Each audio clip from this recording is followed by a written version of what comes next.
Boris Continuum 2023.5 presents a brand new filter for the ultimate in stylized pixel treatments. Introducing Super LED. It replicates the look of LED bulbs we've come to know and love from TV and billboards, while also providing tons of stylization options to help dial in that perfect treatment. Start by choosing a base LED shape of either circles, squares, or polygons, and build up the look and feel of your shots from there. The Super comes from the ultimate in property options, allowing you to add glows, glitches, blending options, and prismatic looks, all with just one effect. Like always, the effects editor has you covered with a variety of preset options to get your creative juices flowing. Super LED is great for social media content, titles, commercials, and music video treatments. So what are you waiting for? Head to boriseffects.com now to discover more about Continuum 2023.5, or stick around with me to learn more about Super LED and how this effect might fit into your next workflow.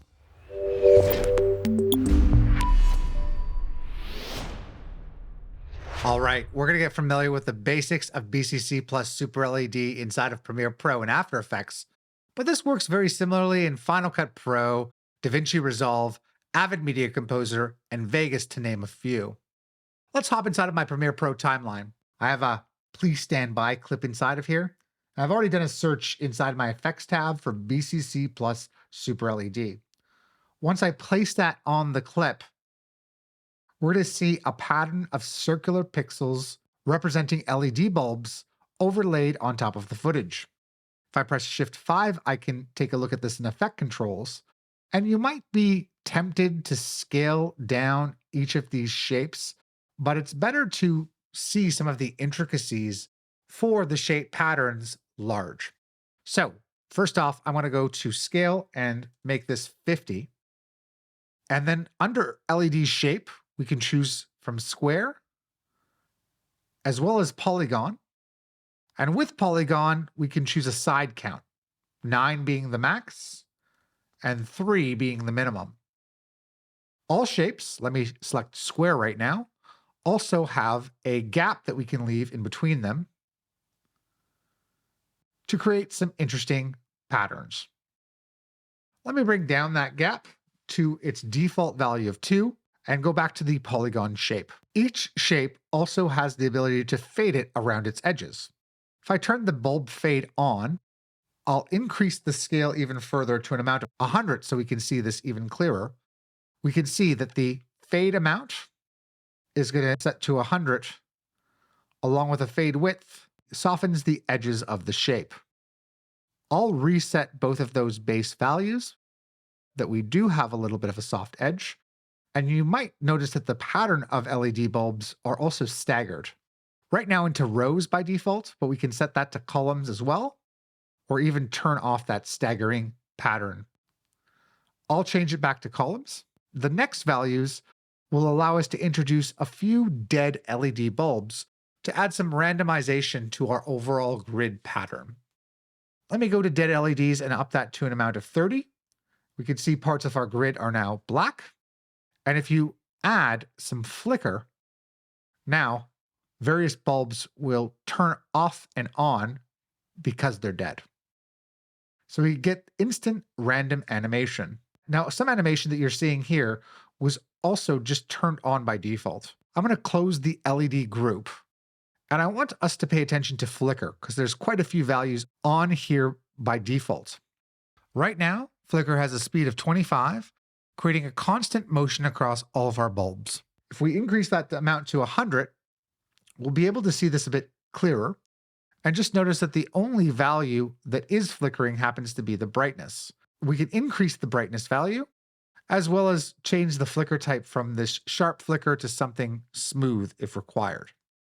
Let me press Command Z just to go back to the default 10 brightness and the sharp flicker to see how a large flicker is affecting our LED pattern. In addition to this, we also have blinking LEDs, and there are 4 values associated with that. First off is how many of the LED bulbs we want to blink. And notice this changes the color pattern of our polygons. Then there's a flicker amount, which is set to quite high right now, and a blink intensity and speed. The higher the speed, the more these bulbs will actually flicker across our source footage. Let me press the spacebar to stop and press Command Z to undo. Last but not least, if I close this flicker category, there are some values by default for prism, which is just giving a little bit of RGB separation across our bulbs. Not to mention key light, which is set to parallel right now, and just allowing each of the bulbs to be lit in a way that brings them to life. We can change the strength, not to mention the angle, to play around with the look. Now that we know all of this, I'm actually going to go into the LED settings and decrease the scale of these bulbs to something like 2, so we can see the random pattern that we've created of both dead LED bulbs and blinking bulbs across the please stand by, not to mention the flicker. In addition to all of this, if you look at the bottom of the Super LED effect, you do have the ability to blend it into the source footage. In this case, I'll just choose overlay, so we can see a bit more of our footage and the LED bulbs aren't as strong. Another option would be to change the gap fill from a solid color to alpha to get a slightly different brightness of those Super LEDs. Now let's put this into practical use in a few different ways. So I want to hop over to another sequence here inside of Premiere Pro, and I already have Super LED applied to a background shape pattern. Let me just turn off the text temporarily, and here I'll turn off and then on BCC Super LED. Noticing at some of the properties under the LED section, we can see the scale of the LEDs is set to 10, as well as that they are currently staggered into columns. A few other things to notice is that we have some blinking LED bulbs, the brighter ones here, and we'll be able to see those values set in the blink LED section, not to mention an intense flicker across this entire shape pattern. So right now I'm going to turn on the V2 track of the loading content. And what we'd like to do is use Super LED as a way to animate this on screen. So we have those pixelated bulbs start, as well as another section called video glitch enabled, and slowly trickle it down so that we can see this original text source. I already have Super LED ready to go in the stylized section, so I'll apply it to the loading content. And now we get our pixelated bulbs. Let's start off the scale to be 25 in this case, but work with a square pattern. I'll also turn the bulb fade on, but let's set the bulb fade amount to be 75 in this case. And we can start the gap to be a little bit greater. We'll set it to be 5. And now we can see the loading content. We don't even see this. So let's decrease the scale, in this case, to be something much lower. I'll set it to 10 so we can somewhat make it out.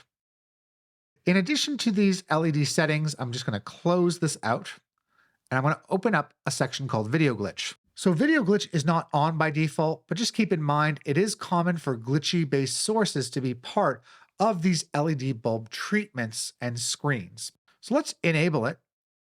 And now, if I go to the beginning of the project, we see the loading content come up and a little bit of a video glitch occurring. I'll increase the glitch intensity to be much larger, not to mention the shift amount, so we can see this a bit clearer across the text source. Now, in order for us to eventually see the text clearly, we're going to animate the scale, the gap, not to mention glitch values, over a span of just over a second. So I'll move my playhead to the beginning, and let's add a keyframe here for glitch intensity. And I'll open up the LED section and add a keyframe for scale, not to mention gap. Later, after this bar has been loaded up, around 4 seconds instead, let's change the scale of these LED bulbs to be much smaller, 1, and the gap to be virtually nothing, 0. We'll also change the glitch intensity in this case to be 0 as well, so there is no glitch running through. Let me move to the beginning, press the space bar.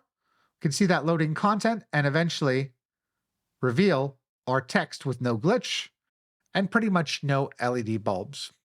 There's also a mix value at the bottom of Super LED where we can blend in the original content if desired. Taking a look at one more example, let's go inside of After Effects. So you saw this example at the beginning of this tutorial, and it uses Super LED on both clip sources, not to mention the text.